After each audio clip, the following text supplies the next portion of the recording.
Hey guys, welcome back to another Coffee and a Chat. Let me do my fancy panty with my swivel chair. That's right, I kind of like the swivel chair thing.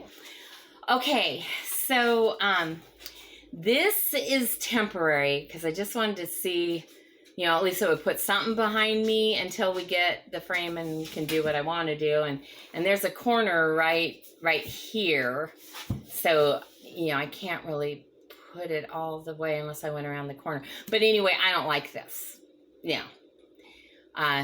was just a trial to see, so there'd be something there until we get the frame built and I can put the quilts I really want to put up there. But because this is just an old lap quilt that I made a million years ago for my grandparents for Christmas. Yeah, see, everything eventually comes back to me. I never really get rid of anything. But anyhow, I don't like it, but we'll tolerate it for now. I don't know. It may stay there for a little bit because it took me some time to get it up there. So even though I don't like it, it may be there for a little while until I find something else to take its place. But today I wanted to share with you about an experiment I did in like 1990. And with dandelions. Back before I kind of was doing some natural medicine stuff back then, but I hadn't figured out that, hey, you know what, you can grow this stuff yourself and you can go harvest right out of wherever. But we were in a new place and I did not know anyway if the people before us had sprayed pesticides and stuff around, because I don't harvest from where there's pesticides sprayed. So, in fact, Marvin used to spray stuff around here, and I didn't start harvesting until I let it set fallow for a few years to, with no pesticides being added before I even began to harvest around here and grow stuff and all. So, don't want to put poison in your body, or at least I don't. Don't want to put poison in your body. Well, that kind of comes to what I want to talk about today is a little bit of how we kind of poison ourselves spiritually. So before I say exactly what this is that I want to talk about, although it'll be in the title, so you'll already know, we're going to talk about the root of bitterness. So dandelions are a bitter root. They're medicinal and they're nutritional and they've got a lot of benefits. And God used one as an example back in 1990 doing this experiment to show me what happened in order to help me understand a spiritual truth that I desperately needed to understand in my life at that point. So we had moved into this new place and, we were having a fresh start in many ways. And I was trying to get the dandelion. There wasn't much of a real lawn or yard in the front of our place. It had kind of been just left and it was mainly weeds. And so I was busy trying to pull up weeds. I've pretty much most of my life been opposed to pesticides and stuff because it's just not good for us. And I seem to understand that from a pretty young age. But anyway, at this point, I was trying to pull things up. Well, I got to this one dandelion because I'm pulling up dandelions. And, it was early in the year, in the spring, things were young, tender. They were coming up easy. But this one, it was kind of in a spot that was kind of bald around it. There wasn't really anything else growing. And the Lord told me not to pull that one. But he said, just break the top off. Just pull the greens off the top. And he had me do that all summer long.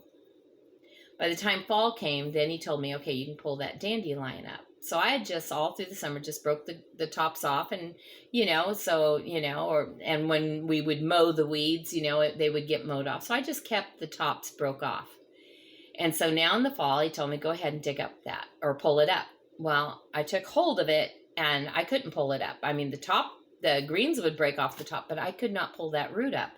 And so I got a trowel out and kind of dug around it and I saw that, it had gotten pretty good size, okay, around as it grew that summer. And see, when you keep pulling the top off of something where the root is, part of the plant that you would harvest, that root just keeps getting bigger because everything that would have been fed into the leaves and the flowers and all that energy can just keep being planted into the root. And so this root had gotten pretty significantly large. In fact, so much so because dandelion roots, they go very deep. And I couldn't dig it out with the trowel, so I had to get my big shovel. And I dug down a couple of feet, and there still was a significant size of root there. And so I never could dig that whole root out. All I could do was, dig as deep as I could go, and it ended up breaking off and pulling that up. And the thing with dandelion roots, like many things with roots, not all things, but there's a lot of plants when there's a little bit of root left, and especially when they're those kinds that put out all those little hairy feelers, roots, they'll bring the plant back. If you don't get the whole root out, that plant will spring back up. It may take a while for it to reach the surface, but it's there and it will come back. And so the next year, I'm dealing with, in that same spot, dandelion coming up. Now, and dandelion is a bitter root. If you've ever been into one, it is very bitter.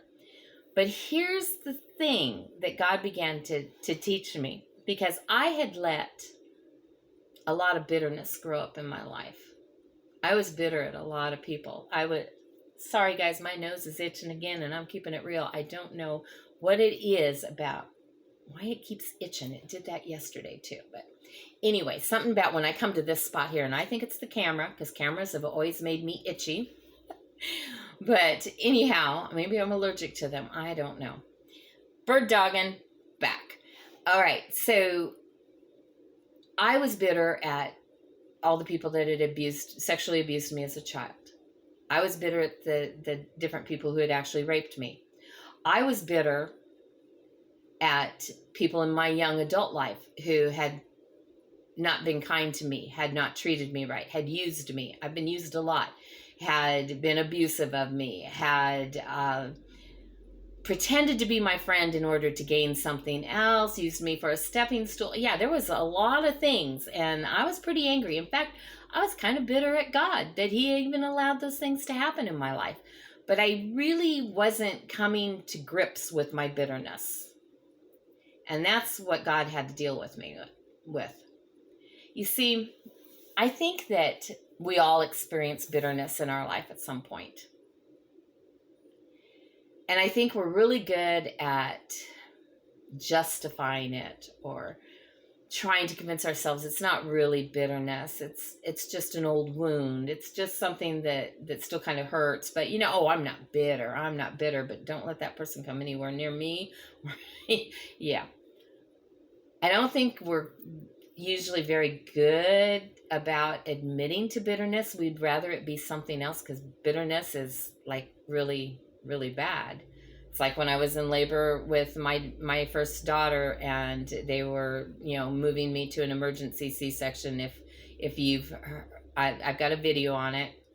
Can't think of what it was called right now, but it's in a video back there somewhere. So some of you will understand because you've seen the video. But, my husband was trying to tell me that, something's wrong with our baby, and something's wrong, you're in a bad way. And I'm like, no, everything's fine. It's not us.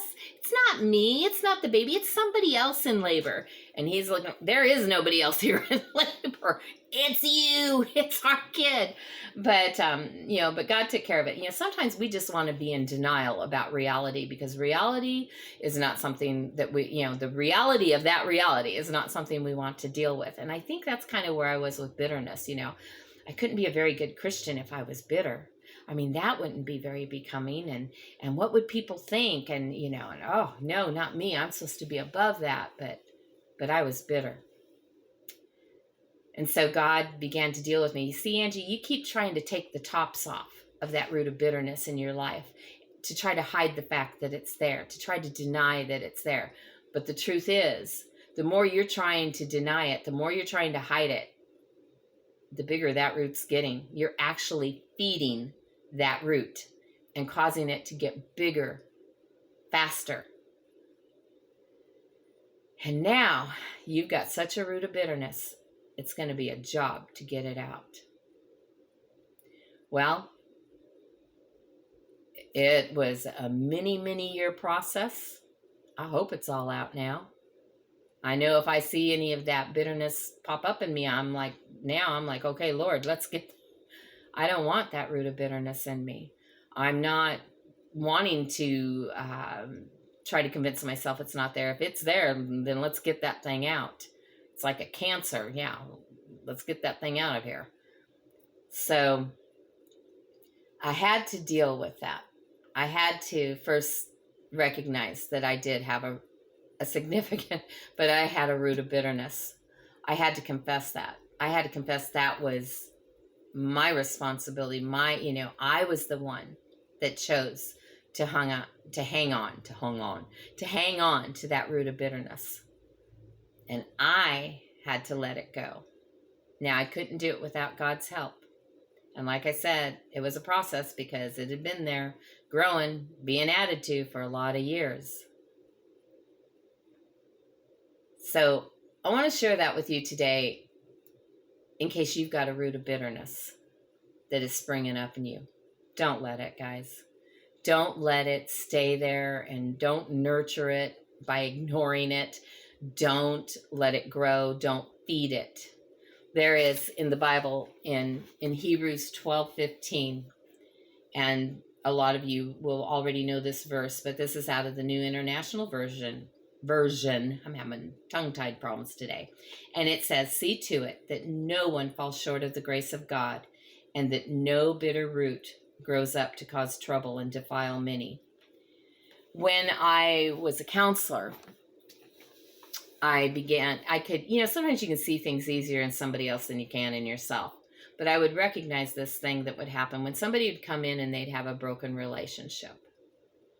Not always a marriage. It could be a friendship, but a significant relationship that was broken. And they had nothing good to say about that person.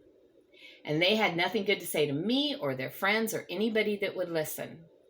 And all they would do is tear that person down. In fact, when we're in that position, it sounds like it's all the other person and we're completely innocent. That's usually not true. We usually have a hand in it too.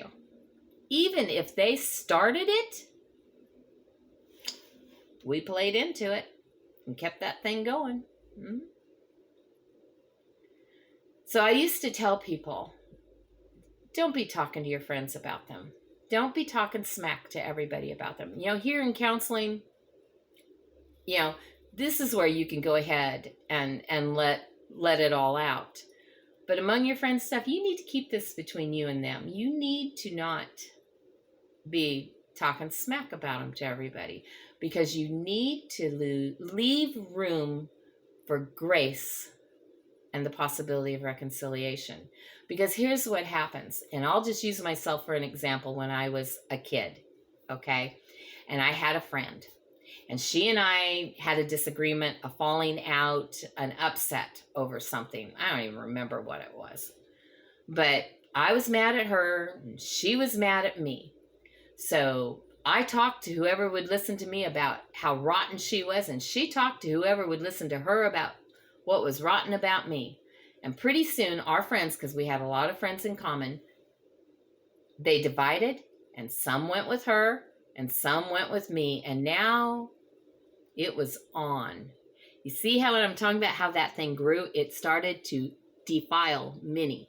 Now, what should have just remained between her and I, see if my knees hit that, sorry.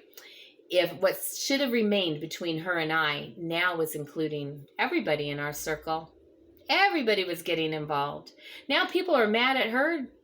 They had no reason to be mad at her. People mad at me, they had no reason to be mad at me. They just were on somebody else's bandwagon. And we're pretty good to do that, aren't we? We watch that with elections. I mean, even now, our former president, our current president, there are people with strong feelings about it, and they're out there and they're yakking and they're making videos to show how raunchy they are or whatever. We try to bring other people into it. That's not what God wants us to do, not as followers of Christ. We're acting in a very unbecoming manner when we do that. And so eventually this girl and I, we worked through our differences. And We forgave each other. We hugged each other. We were ready to put our relationship back together. But now we had another problem. Everybody else in our circle had taken sides. So there were those that were upset with her now. Why would you be friends with Angie again? I mean, after what she did, after what she said, or whatever the complaint was.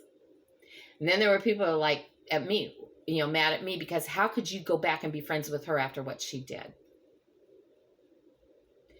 Boy, when you have marriages that are having problems, listen, ladies, because I know how we are. You get upset with your husband and you go bad mouthing him to your friends and, oh, he's no good and I can't believe he did this. Then, you work through it and you and your husband are, doing fine. You're back together again, but your friends now, they don't like him. And all they can see is, I saw how he was looking at you disapprovingly. I heard what he said. I could read between the lines. We create a problem. And nobody else should have ever been drug into that. You go to God. See, as a follower of Christ, I'm supposed to be forgiving. I'm supposed to be loving. It doesn't mean that a relationship's always going to be reconciled. Because there are some relationships that are unhealthy. And God does remove them out of our life. And we need to let them go. Because they're toxic to us. Do you hear me? Toxic relationships are a real thing. So not all relationships are supposed to be reconciled, but many are. And the ones that aren't supposed to be, we're still not supposed to be trashing that person. And yes, I'm talking to myself as much as anybody else, because when somebody does you wrong, it kind of comes natural and easy to want to trash them. But that's not what God called us to do. And when we do speak the truth, because some are going, oh, I'm just speaking truth here. We're supposed to do it in love.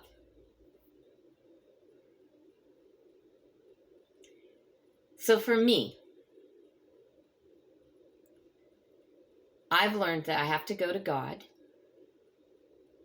and be honest with him, because my heart's usually pretty ugly in it too. I had a relationship that was horrible, but I had to take responsibility that from the very get-go, God was saying, you know what? This is not a person that you need to be yoking with, okay? This is not somebody that you need to have in your close, intimate circle. But I didn't listen to God. Oh, no, they're a great person. They're fine. It'll be fine. No, this person, Angie, they are not going to encourage the things of me, of Jesus Christ in your life. They're going to be trying to turn your heart towards things of the world. They're very worldly minded. This is not a close, intimate for you. Oh, it'll be fine. I'll convince them to, I'll get them to want to follow you. Yeah, guys, it doesn't always work that way. We need to be careful who our close friends are. I've said it before, because they have great influence over us. And as much as we want to believe they're one way, when deep down, because God's already told us they're another way, then when that other way shows its face, now we're not so pleased with them or anything, but and damage has already been done. So yeah, I had a friendship that shouldn't have been. And God told me from the get-go, this is not somebody to be your close friend. They're going to be, it's not going to go good. They really are not a follower of Jesus, and you're letting them come into this place in your life that is more than where they should be, and they are going to influence you in the wrong way. And well, what do you know? God was right and I was wrong.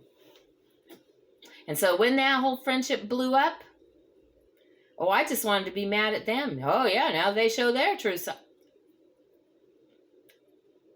But God got hold of me and said, you need to take responsibility that I told you, not this person. This is not the right one to be your friend. To be a close, I'm not just talking about casual friendship. I'm talking about being like your best friend that you're really connected to. No, we have to choose our close intimates. I've talked about it before. We have to choose them wisely and make sure that they are of the character we want to be of, that they are going the direction we want to go. Because if they're doing and going somewhere else, they're going to drag you with them.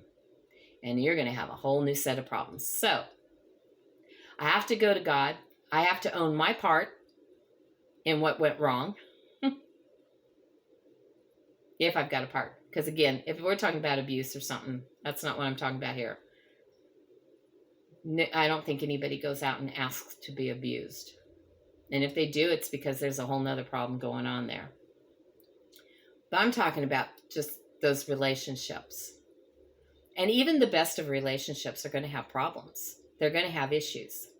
But a lot of things, especially in your marriage, normal things in your marriage, need to be kept between you and your husband.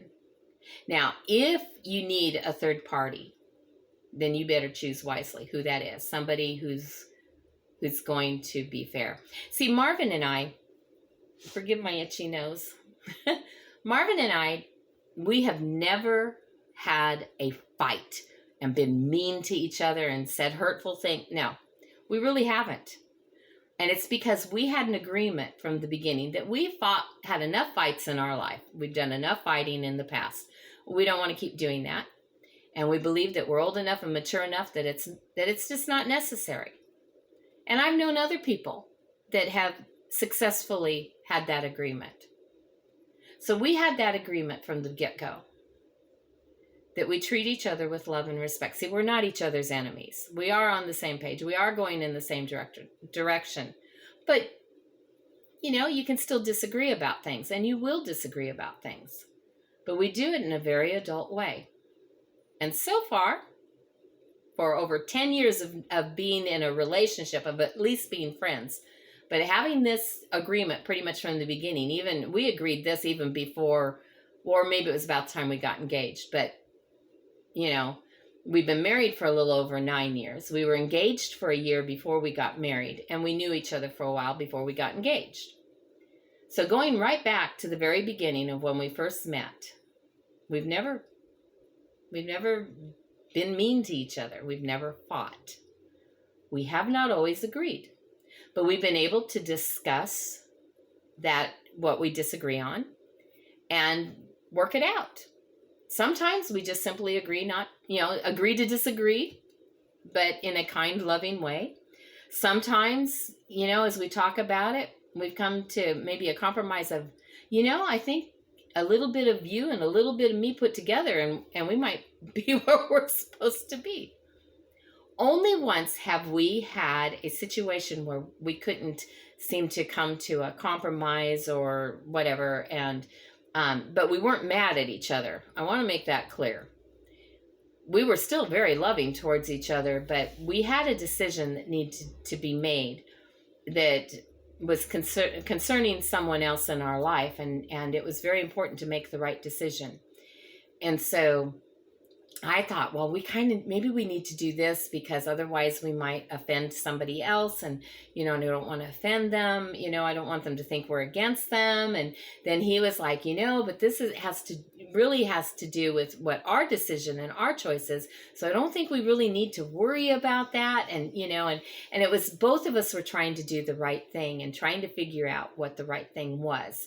And we were working together on this, but we couldn't figure out together. And so we had from the beginning in our agreement that if we ever came to this kind of a position, that we would choose a third party, bring them in, and we have to choose wisely on that. Someone that's not going to already be taking sides, or that's not what it's about. It's not about taking sides. It's about wisdom and making the right choice. And so for us, there was only one person that knew the whole dynamics of what was going on, that understood all parties involved, and would then be able to understand my concerns and understand Marvin's concerns. And so we're like, okay, this is obviously the person we need to talk to. And our agreement was whatever they say, whatever counsel they give us, that's what we'll do. So we called this person up and we said, look, we're trying to make this decision, and, and we're just not sure, Angie feels one way, Marvin feels another. We're not sure what the right thing is to do here. So we just want, because you understand the dynamics of everything involved, the backstory, you are the wisest person we can come to in this matter. So here's what we both feel. Now, what do you think? Because this person maybe was going to come up with something completely different than what we thought, and that was fine. We were open and we were committed to whatever they said. And what they said was, in this case, I think Marvin's right. I don't think you need to worry about that other person, what they think about it, because this is your choice, your decision. And even though they have an opinion, obviously, on everything, because this person did, and they will have an opinion on this, it's really not their business. And this person said, and I'll back you guys on that. So now when they said that, I'm like, you know what? I'm good with that then. I just didn't want to be creating an offense that we should not be creating, because truly this other person was going to be offended no matter what we did, because they were always offended. That's part of what it made it all complicated, because they in an indirect way were involved in what was going on. Okay. Without giving you the details of what happened, we were able to then work through this and everything was fine. And we never got angry at each other. I never felt like, oh, Marvin got his way. No, I had a peace that it's okay, because I really did feel I wanted to go with the way Marvin was going. I just didn't want to maybe be doing something, creating another problem with somebody else that we shouldn't be creating. And, you get it. So when you've got, because sometimes we're mad, and then it makes it even more difficult. And that's when we run the risk of bitterness. If Marvin and I decided to have a tug of war over that, if I decided to be offended that this person said that what he felt, they felt was right, and to go with it, and then I started thinking, well, why is he getting his, then we create the environment for bitterness to grow. So if we can avoid creating that environment to begin with, then yay, that's what we should do. Sometimes it happens. Don't just go to all your buddies and friends. Nope. You go find that mature person who is not going to be taking sides, but who has wisdom, and seek counsel from them. Don't use that. I'm just sharing this with you because I need you to pray with me about it, because we use that one too as just a justification to gossip or share our side.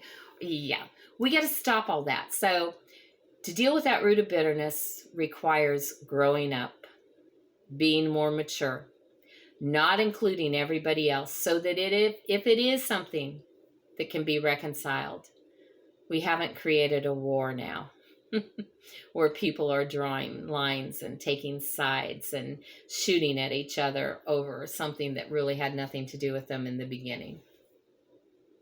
So I just wanted to share that with you today. If you're dealing with a root of bitterness or the potential of having a root of bitterness, take it to the Lord. And sometimes things are so difficult. I've told you guys this before, that, I've learned to forgive. I talked about that in yesterday's video. But there are some things, especially one particular thing in my life, that if I let that thing kind of start coming up, it gets me stirred. And I have to just stop and ask the Lord to forgive through me, to do for me what I can't seem to do for myself. And let that thing go, not let it start being something that I nurtured to where now I've got unforgiveness in my heart again, because unforgiveness will become bitterness. And unforgiveness is difficult enough to deal with. Bitterness, it's like leaving that unforgiveness all summer long, pulling the top off. And now you got to pull out the big shovels, and even then, can't seem to get it all. It shows back up. Yeah, it's a big job. Don't even let it become a root of bitterness. Okay, I'm going to let you guys go. I love you. I hope you have a great day today. If you haven't subscribed and you like these videos at all, please subscribe and hit the notification so that you'll know tomorrow when the next video comes up, because I'm pretty sure there'll be one. So far, so good. And share the videos with anybody else that you think it may minister to. Leave me comments. Email me. My email is in the description of this video. If you want to talk more privately, send me an email. If you want me to pray for you, yes, just let me know, and I'll put you in my prayer journal for a minimum of 40 days. And hit the like button, because that encourages me too. And it also helps with getting YouTube to recommend these videos. And the only reason I want them to is because I want to reach as many people as I can for Christ. That's why I'm here. All right. I love you guys. I hope you have a great day. And I'll talk to you tomorrow.